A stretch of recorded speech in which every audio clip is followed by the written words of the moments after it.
It's the vibe queen Omobolabal, and guess what, guys? I'm going to be conducting an interesting interview with an amazing professional.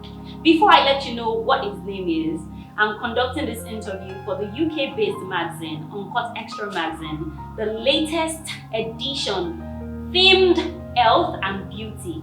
Now, guys, I have got a medical surgeon, one who is so great at what he does. Welcome with me, Dr. Chukwuemeka Onyewu. Hi, good afternoon, sir. Thank you, it's a pleasure being here. Same here, it's great having you. You look great, by the way. Well, thanks to people that have made me look good. Trust me. So thank you so much, Lawin Luxury. You're so great at what you do. We've done our research and we pride ourselves in, choosing professionals and exceptional individuals as our cover stars. And we found you guilty of being so professional and, with years of experience, and you're so great at what you do. So we would like to learn a lot from you. First of all, we'd love to meet you. Oh, absolutely. Obviously, Chukwuemeka Onyewu, my full name. Emeka, people call me, or Dr. O. For those who feel Onyewu is too difficult to pronounce, which I find interesting. I am a plastic and reconstructive surgeon. It's what I do. But my background has been, let's say, varied. So I grew up in the US and in Nigeria. I went to secondary school at FGC Warri. I graduated from there, went to university in Boston. I did an undergraduate degree in engineering, and then I did a medical degree. Then I went to Washington, D.C., and I did a residency in general surgery at Howard University Hospital. I was a trauma surgeon for a few years, and then discovered my passion in plastic and reconstructive surgery. So I went to Georgetown, did a fellowship in plastic and reconstructive surgery, and I've been working in that field for about 26 years now. Oh, wow. That's great. Amazing. Okay, so in fact, beyond what I read online, you see, that's why they say sometimes it's good to hear from the horse's mouth. Beyond what I read online, you said a lot. And you seem to be so interested in academics. And one interesting thing is, you studied, though maybe largely across the medical area, but you have other areas that you also focused on. But as a kid, was it a decision you made as a kid to study or to go into the medical line, or while growing up something inspired you and you decided to take on this particular field? The answer is no. I didn't think about medicine from the beginning at all. Really? At all. I loved mathematics, actually. I wanted to do something related to math. I did math, I had maths, all that. I just loved math. My father, who, funnily enough, was a politician, he studied political science, was a professor, said that since I was the only one in the family that was good at science, that I had to be a doctor. Oh, wow. Right? So we made a deal, actually, when I was in freshman in college, I said I would apply to medical school. If I get in, then it means I was supposed to be a doctor. Because in America, they said it was so hard to get into medical school. And I said, if I don't get in, then I'll stay in engineering. And unfortunately, or fortunately, I got in. And so I knew I was going to be in the theater. The question was just what specialty. And that's why I went into trauma and bounced around until I found plastics. Oh, wow. That's great. I feel like I'm inspired. So, it's another thing for you to decide to then, you made a deal with dad, but it's another thing to say, okay, I'm going to medical school, and then your choice. You mentioned trauma, you mentioned plastic surgery. Why those fields? So when I first got to medical school, I actually thought plastic surgery wasn't real medicine. I thought, oh, they're doing noses, and I wanted to help people to cure disease. And so trauma was initially what made sense, because that's people that are shot and they're stabbed in car accidents, and you have to think quickly on your feet. And so it was exciting, and I felt like it's true medicine. You're helping people at their most dire moment in life. You know what I mean? And then when I was doing trauma one day, there was a surgeon who came in who was a plastic surgeon. He was trying to reconstruct a breast that had been removed for cancer using a muscle from the back. And I thought that was just crazy. How do you take a muscle from the back and build a new breast? So I asked him if I could watch, and he told me, sure, come in and help. If you help me do it, I'll let you do it. I have another one next week, I'll let you do it. So I went in there and helped him, and then I fell in love with plastics, and that's really what made me switch. Really? Right. And at what age was this? I was a trauma surgeon. I was probably, that's a good question, I was about 30 maybe. Wow. Yeah, and plastic surgery allows you to mix science and art. I think that's really what drew me to it. So you have to know your science cold, but you have to have an eye. You have to be able to think in 3 dimensions. You have to be able to mold and shape. So it was the perfect combination for me of science and art. Okay, so let's talk about plastic surgery. I mean, it's quite popular abroad, but now in Nigeria, we've had some attempts, some failed attempts actually. We've had, the government closed down some spots. We've had a lot of terrible reviews from some surgery cases. And now looking through your own credentials, looking through your own experiences and your works, it looks like you've had a lot of successful surgeries done. How acceptable is it currently in Nigeria? So we'll start from the first premise you made. You do hear about the disasters, but there are a lot of good, qualified, trained people, even in Nigeria, doing plastic surgery. So we'll start with that as the base. But because of the rising popularity, I think plastic surgery is becoming very popular in Nigeria. It's become very acceptable. And people are realizing that, I think the fear before was that, plastic surgery was this big crazy thing that was so involved, and they're realizing now that there are procedures that are simple, that can be done awake, that you can do a procedure and go home the same day, that the recovery is not as terrifying as people think it is, and that has boosted the popularity of plastic surgery. I think we have success in our practice because we pay attention to detail. I mean, we're trained thoroughly, we don't take risks, we evaluate patients extensively and properly before we decide if they're candidates to have a procedure done. So we run a gamut of tests ahead of time. And then even in the theater, we're careful. I think what I tell most people is anybody can do the things I do. Honestly, anybody can do it when they're going well. But when there's a change, or there's a change in anatomy, or something goes wrong, that's when you know the difference between those who have been trained to do it and those who haven't.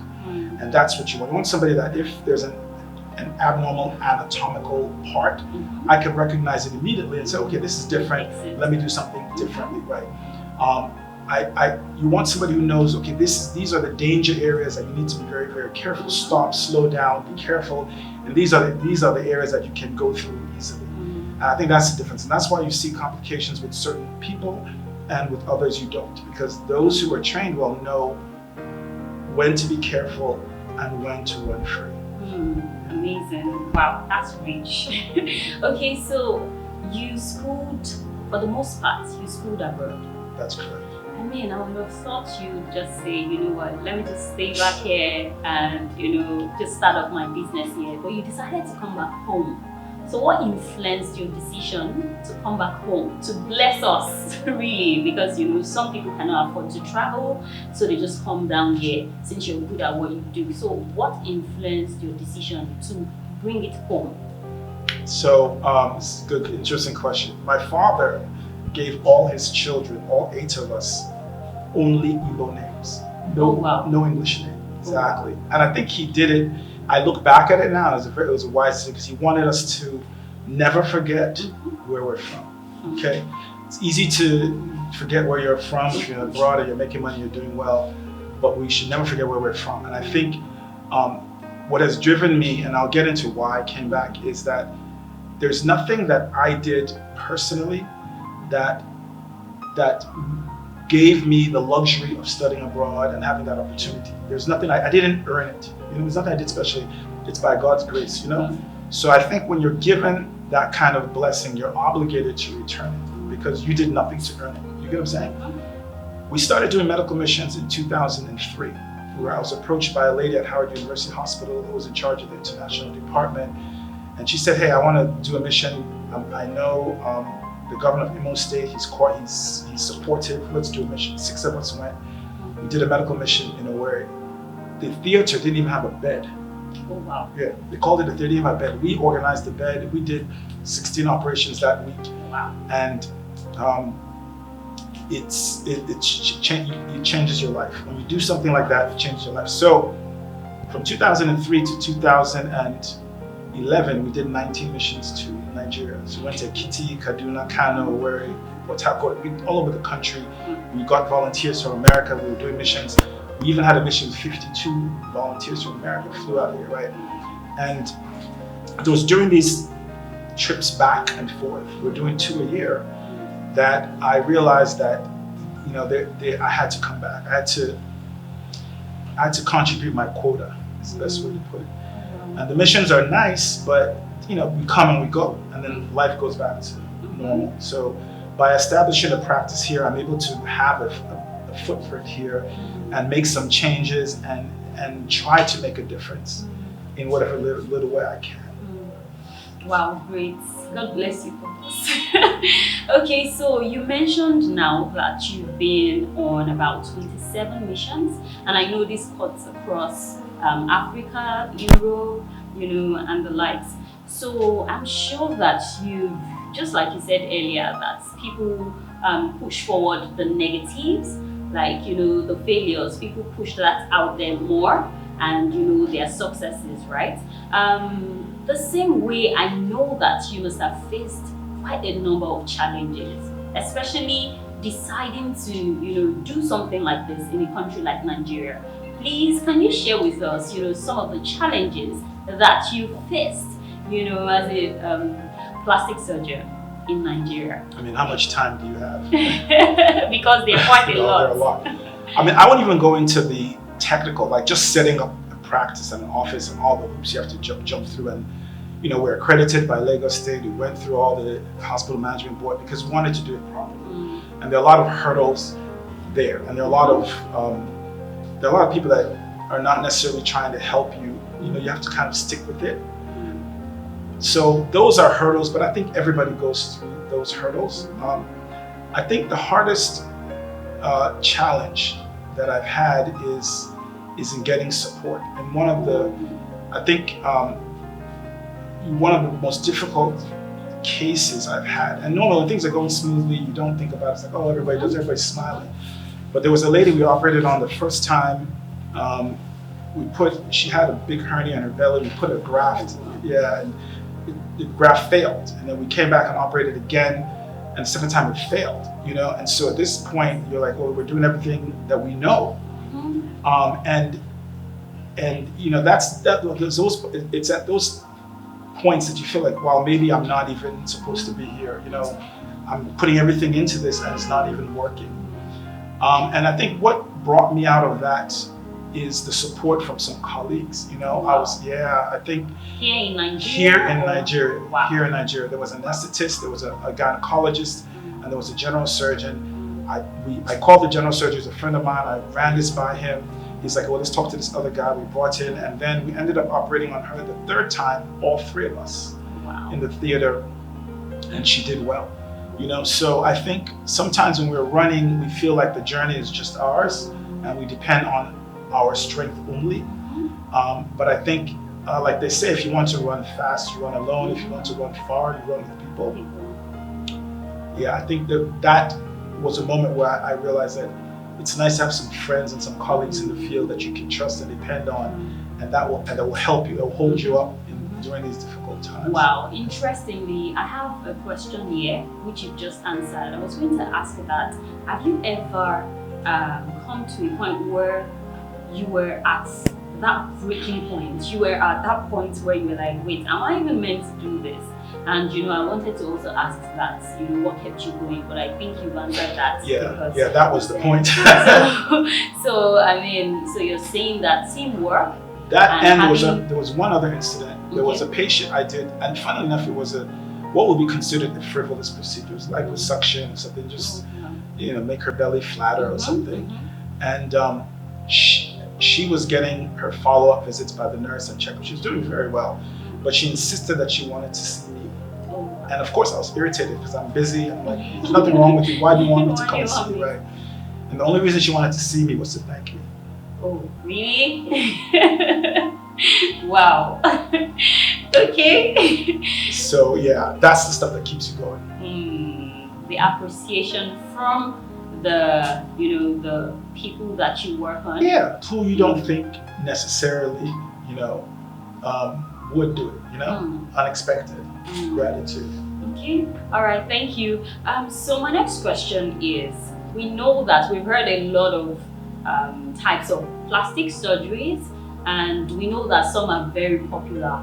Now, we know that people say BBL, BBL, BBL, and we're beginning to wonder, wait, are people doing this in Nigeria too? Except for times when we've had blogs say, maybe call out some people, but we've not really had that spotlight for those who are doing those things. So I would like to ask, in Nigeria, from your experience, which are the most popular plastic surgeries now that are being patronized? And maybe let's start with that. I think liposuction is probably the most popular, but that's not BBL. No, not BBL. So okay. BBL is a liposuction plus moving the fat to the butt. So liposuction is part of it. But I think there are more people just getting liposuction because they want the smaller waist, flatter tummy, they've gained weight or they've had children or whatever. The BBL is probably in Nigeria, maybe number 2. But BBL is done every single day in Nigeria. Really?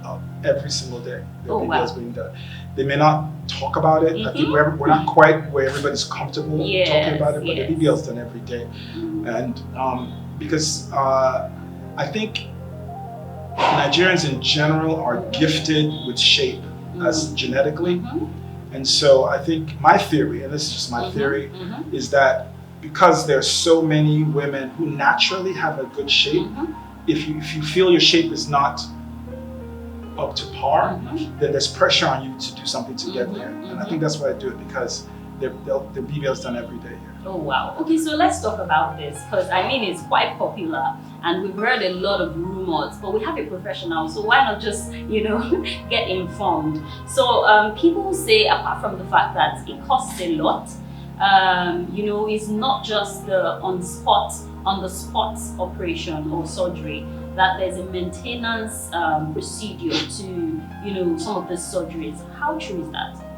Well, it's true. You do have to maintain it. Obviously, if you get liposuction, for instance, and your waist and your belly is made smaller, you can't just go the next day and start eating.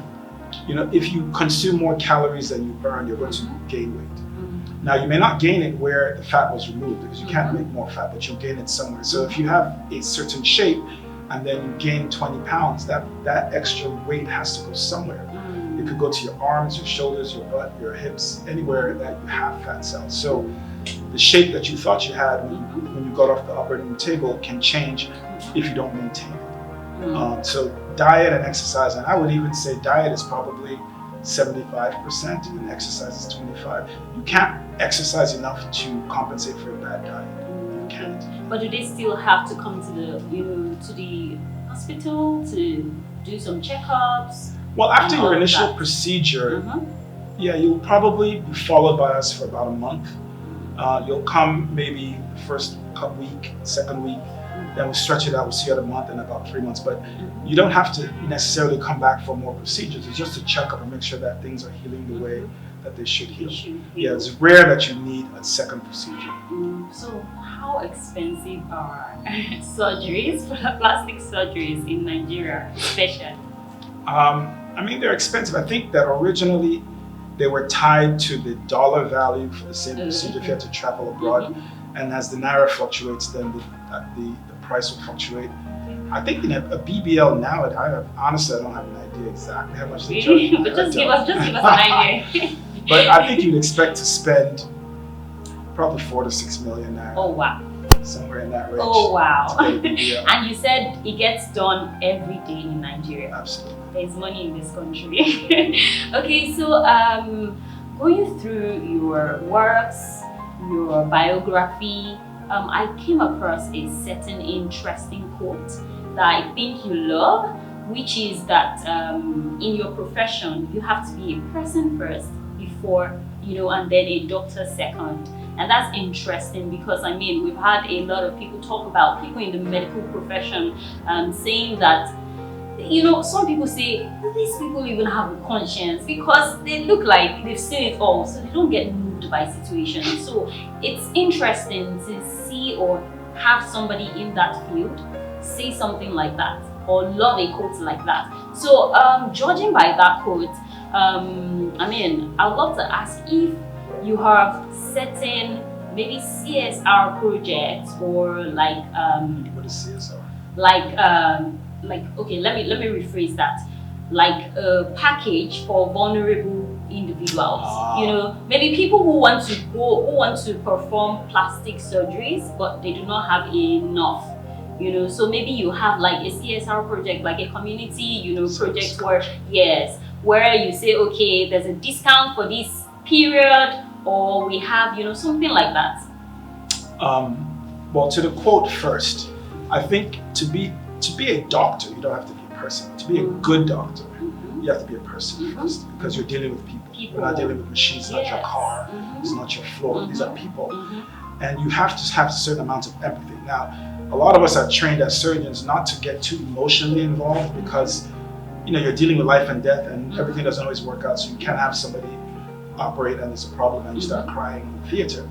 But you still have to be a person first. I think the best doctors are good people first, right? And they're empathetic. We do specials. So, of course, my entry into Nigeria started with medical missions where we did everything for free. Wow. All the medical missions were free. Everybody operated for free. We didn't charge a dime. All those 27 missions, yes.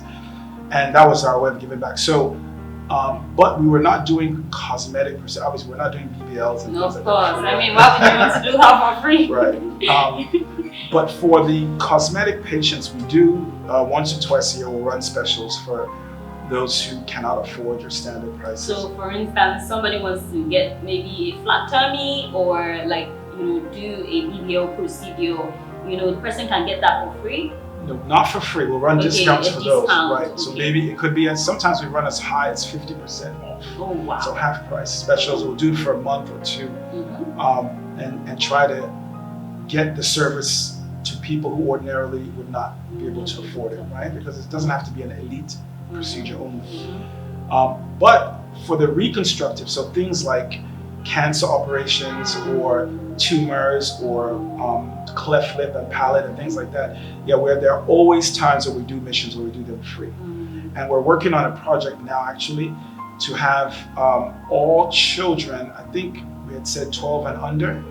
We're trying to organize a program where all children 12 and under with any kind of surgical need that we can do, we do for free in the country, period.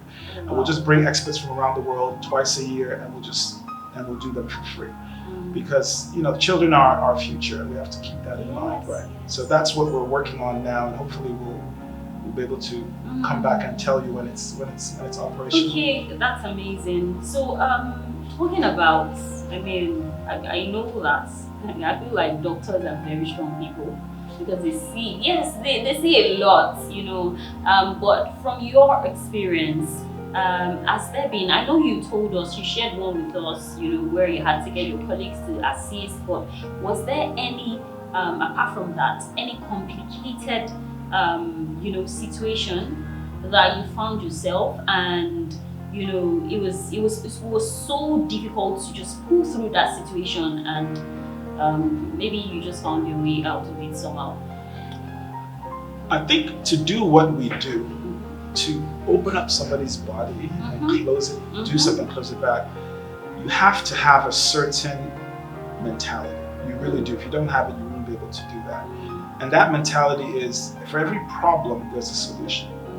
For every problem, there's a solution. You have to do as much legwork ahead of time. The reason why I do it to MRI, CT, it's not that we don't know what the problem is, but we want as much information so that when we go in, there's no going back. You can't go in and say, wait a minute, let me close and come back and think about it, right?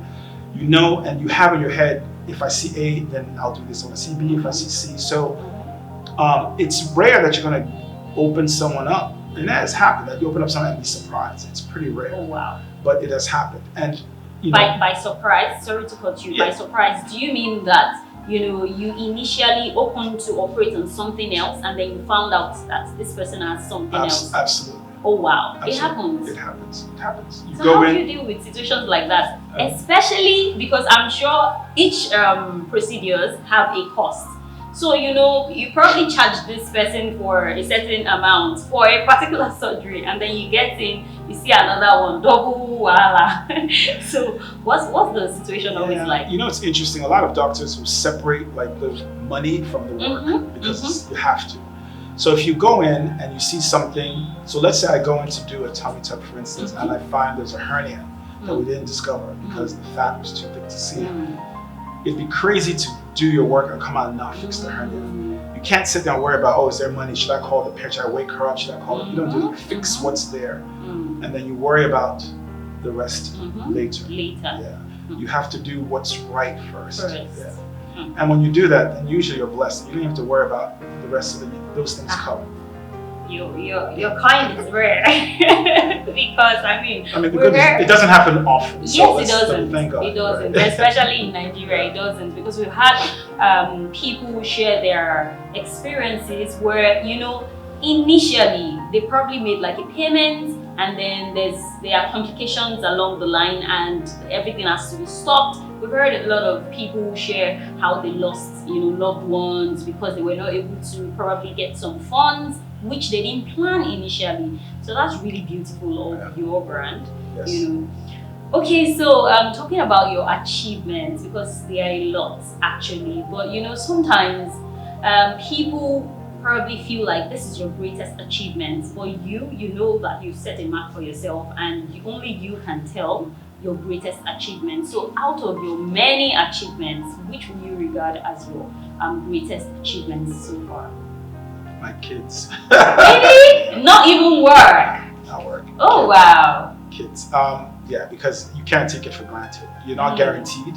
You're not guaranteed that they'll be born healthy. You're not guaranteed that they'll grow up to be good children. Every criminal in jail has a parent. You know that, right? Every kidnapper has a parent. So that's a blessing, really. And I consider that my Oh, wow. How many kids do you have? I have 3. I have twins that are boy, girl, that are 21, and I have a backup son that's 16. Wow, that's amazing. But career-wise, I think opening up in Nigeria is probably the greatest thing so far. I mean, there's still work to be done. Like I said, I want to get this kids program off the ground. But, you know, a lot of people come and give up. It's not easy. You really have to, and I can't even tell you how much time, energy, and funds were spent just trying to get started with no return and with nothing coming back. So you really have to believe in what you're doing. You have to be committed to it, and you have to be ready to commit your funds to it and believe that in the end it will be worth it. You know, so I think, you know, we're here to stay. We're not going anywhere. Okay, and that's okay. Okay, so amazing. Thankfully, you mentioned your kids, and that just confirmed the fact that you're a family person, and that's interesting. So, on time management, how do you manage to, you know, sit on different boards, manage your business, your brand, and then still have time for family? It's called waking up early and not sleeping a lot. There is a Chinese proverb, I think I heard or read one where it said the person that wakes up at 5 a.m. will never be poor. And it always struck with me that you have to be able to, it's not just doing the work, you have to budget the time, you have to prioritize. So these are things that are important, because if not, your time can be consumed with just work if you want it to be. I think early in my career, I felt that I wanted a family, and it's important to me, and so you have to make time out. I have a very supportive wife, so I'm lucky that she understands that those nights I'm like, oh, I have a consult, it's midnight, I'll be operating. She doesn't, she supports, and she's been there, she's seen, and I made some decisions early. Like when I first started working, I decided I wasn't going to work on Saturdays or Sundays. Oh, wow. Period. I would work Monday through Friday. Do you have your workers working on those days? There could be, but there'll be a shift that have other days off. But I would not operate on Saturday or Sunday. Monday through Friday, I would start at 6 a.m., 7 a.m. I work till midnight. But come Saturday, Sunday, I'm with the family and I'm doing other things. So nice. over the years, it has allowed me to spend, because I easily could be consumed with work 7 days a week. So I think it's budgeting time, deciding what's important to you, and making sure that you take time out for the things that are important, right? If it's diet, if it's exercise, if it's family, you need to budget time for those things. Okay, amazing. My next question is, if you were not a surgeon, what other career paths do you think you thrive in successfully? I know you mentioned engineering while you were talking about what you studied. Yeah, which is interesting. That was because of the love of mathematics. Oh, wow. But now that I look back, I think if I didn't do surgery, I would have done law. I like Really? yeah, and courtroom law, not sitting behind a desk. I like the idea of thinking quickly on your feet. You know, being in front. I'm comfortable talking. I'm fine with that. I like, okay, somebody's done it. What's my strategy? Oh, I didn't anticipate that. Think on your feet. That's what we did in trauma. You know. So I think I would have done courtroom, like trial law.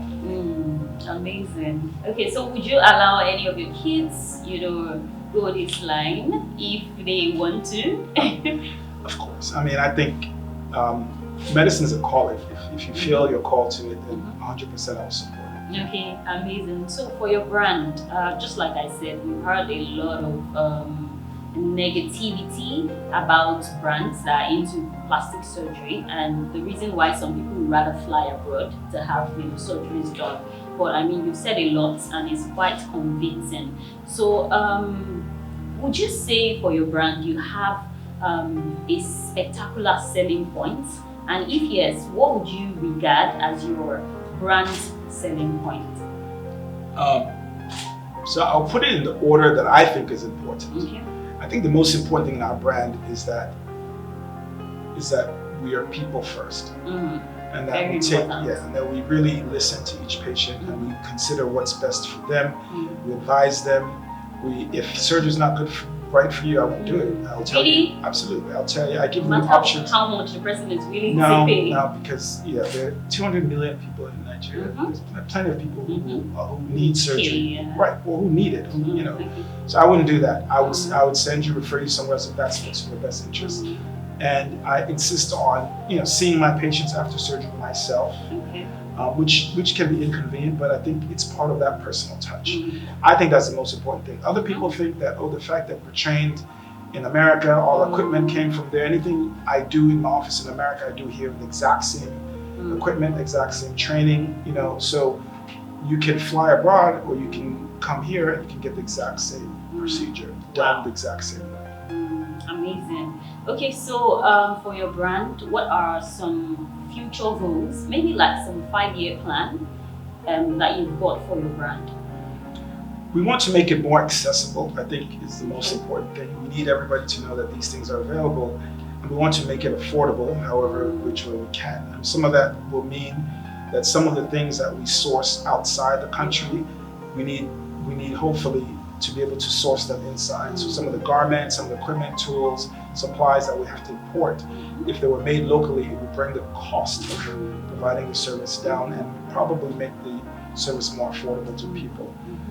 We want also to grow the practice to the point. So most of us in the practice have trained abroad. We come in and work and go out. Some people have come back and stayed. But we want to encourage more physicians outside of Nigeria to come home. A lot of them feel discouraged because of all the hurdles they have to jump through, and they don't want to put up the money to start up. So if we can provide that base and then a home for them to come and try their craft, help the people. If they want to come and stay permanently, even better. If they want to come 3-4 times a year and work, so we want to be able to provide an environment where we can bring all that talent that we're giving away to the rest of the world here, so we can give it to our people. Amazing. So what do you do for relaxation? What is that? Like what? How do you no, relax? I'm just kidding. Relaxation is. Because so many times people feel like doctors are so strict. But I have doctor friends who are so playful, but you rarely see that side. Right. Right. So because when you're working, you're kind of like in a work mode. My biggest hobby is probably golf. Any opportunity that I have to play golf. Yeah, because for 4 or 5 hours you're out in nature. You can't answer your phone, you can't do anything but just chill. You know what I mean? So I never thought I could play golf because I'm like, I can't take 5 hours of my life and be outside doing nothing. This is how all the things I could have been doing. But once they introduced me to golf, I could see why people do it because it forces you to stop and smell the roses. So golf is probably number one. I like to read. I like to read novels. I actually write novels. I know. I write novels. Do you still have time to do that? It's cathartic. It relaxes me. You know, when I see interesting or funny situations, even in the workplace, I'll jot some notes down. And when I get home, I'll write a little story about it. Wow. Yeah. So why do you share this story? So we can go. It's coming. It's coming. Don't worry. I'll let you. Yeah, it's coming. Okay. So writing, golf, and music. So they know my theater because we always play. Oh. We play Afrobeats. Like you play instruments or? No, I listen to it. I don't play. You listen. I don't have that much talent. I thought you were going to say you sing. No, so, no, wow, you don't want me to sing. No, I play music. Okay. But I actually DJed when I was in college. So I know a lot of, so I play country, I play gospel, I play mostly reggae in the operating room because it's relaxing. Amazing. Yeah. Amazing. So they know my room because that's where the reggae is playing. It's just operating, yeah. Wow, amazing. Okay, so lastly, there are 2 questions in one actually. First off, growing up in this career path, did you have a role model that you looked up to? And also, for those who look up to you as a role model, who want to be like you, who want to have a brand as yours and want to be as successful as you are at the moment, what would be your advices to them? So, I had an uncle. His wife and my mother are sisters. He was a medical doctor, and when I was a child in New York, he was a doctor in New York, and he moved home and opened a practice at home. And so I always kind of looked up to him in a vague, general way. I never really was deep into medicine. Then I remember I was engineering. But once I got into medicine, I do have a mentor, and I think it's very important. I'll answer both questions sort of together. It's important to find mentors. And a mentor is not necessarily somebody who's going to pay your school fee. It's just somebody who you can call and talk to once in a while, share your ideas, get some encouragement, get some direction from, So I was blessed to I had a mentor, Dr. Robert Dennis. He's actually from Liberia, but he worked in Washington, D.C. And when I first wanted to do plastics, I went to him he was a plastic surgeon. I talked to him, I said, I saw this breast reconstruction thing. It seemed very exciting. I want to do plastics, and he fired me with a bunch of questions to see if I was really serious. And then he said, "Okay, come and operate with me. Let me see how your hands are." I thought it was kind of weird. Like, what do you mean my hands look okay? But he wanted, so I operated with him, and then he became a mentor to me. And it's interesting. He's retired since. He's moved back to Liberia. I'm still in touch with him, and he's followed my progress. And so it's very, very helpful to have a mentor. And most people are willing to be mentors. You have to ask. They're not going to look for you. You have to ask. You have to be intentional about contacting them, even if it's your mind. Like, okay, every 3 months I must call this guy or woman. And I'm happy to mentor people. I have a lot of people I've mentored in going into surgery, especially graduates of Nigerian universities who are now in the US trying to get into the system. So I've had some of them come work with me until they get their feet wet and guide them as to this how what you need to do to get in. But it makes your life and your journey a lot easier. The journey is always going to be tough, but it's just a little bit easier when you have a good mentor helping you. Amazing. So your advice to those who look up to you is probably to, it's a good thing to have a mentor and also reach out. Reach out. Don't be shy. Nobody's going to come and search for you. Don't be shy. And even when they respond and they're not responding as quickly, they're busy people too. Like, some people will send me a text and I'll respond and then I'll forget, and they have to 2 months later. So it's not that they don't want to help, it's that they're busy too. So you have to kind of be persistent and stay on it until you get into the all right, thank you so much. Amazing people. I just had an interesting session with one of the best in the country, one of the best plastic surgeons in the country. I know while he was introducing himself, the title was so long. I don't know, how to call all of that, but I know that from what I've heard, this is detailed and interesting, and you need to definitely read or watch this interview, and which I stated is for the UK-based magazine, UncutXtra Magazine, the Health and Beauty edition. So I'd love you to share with people the brand's socials and your socials, in case people want to check the brand out, or yourself, some mentees that might just want to, so absolutely. Kindly share with us. Our website is casssurgery.com, and that's our unit. So we do plastic surgery, orthopedics, urology, pain. We only do subspecialty surgery. So we're trying to bring services to the country that ordinarily are not available, right? Okay. So very complex hip and knee surgery, spine surgery, like I said, plastic and reconstructive surgery. So casssurgery.com is the website. Okay. We do have Cass Plastics on Instagram, and then you can see some of the work that's unique to plastic surgery on Cass Plastics.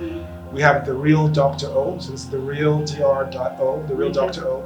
That's my personal IG page, and you can see, the BBL that everybody's so excited about. You can see examples of that. Okay. But you can also learn a lot. I try to instruct and teach on that site also, so that you know the difference between a breast lift and a reduction and an augmentation, right, and things like that. So The Real Dr. O, Cass Plastics, social media, and then casssurgery.com. So thank you so much for your time, for being so detailed, because I've learned a lot, and I'm probably just going to call some of my doctor friends and fumble a bit with some of the terms I've heard here today. Thank you so much. You're so welcome. Okay, so guys, this interview is for the Cover Stars interview for the UncutXtra Magazine, themed Health and Beauty, Volume 17. Guys, you definitely do not want to miss out on this. So when the magazine is out, grab a copy. Thank you so much once again. You're welcome. All right. Bye, guys.